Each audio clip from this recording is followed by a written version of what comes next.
सचहू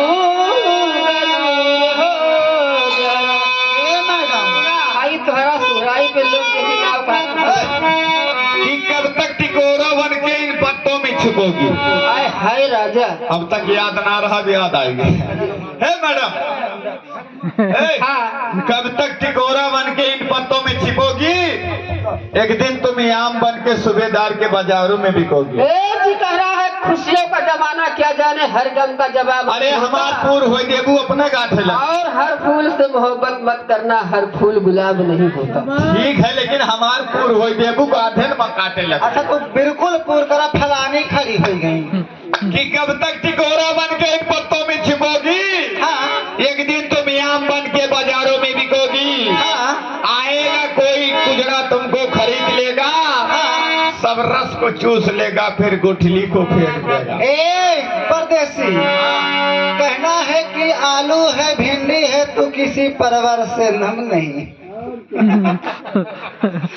आलू है परवर है तो किसी भिंडी से कम नहीं। जे परवर खा तो है जाना। और तेरा बाप हिजड़ा तो किसी छक्के से कम नहीं। हमार बाप हिजड़ा हुआ। मैडम कुछ गाइए, उसके बाद मैं भी कुछ कहना चाहता हूं। सब कहे कि बहुत सुगर बार तो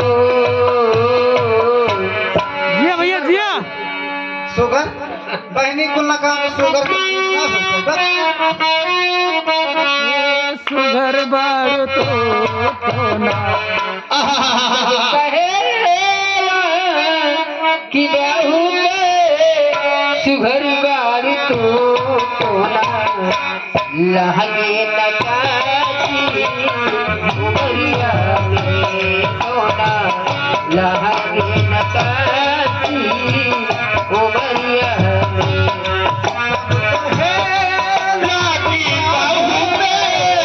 सुघर बाड़ू तो सब कहे लगी बहुत सुघर बाड़ू तो ना लागे लकाशी उमरिया में सोना लागे नकाशी उमरिया में। कहना है ये नैन पौली शराबी न दाखल करा, रूप के रानी छठी से न दाखल करा।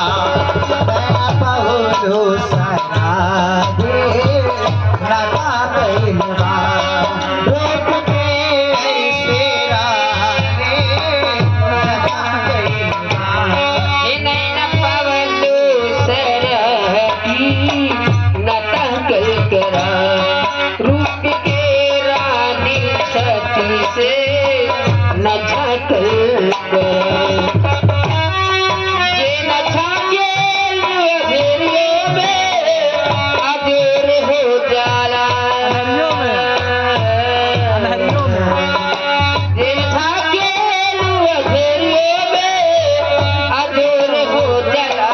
कौनो जादू बड़ा नजरिया में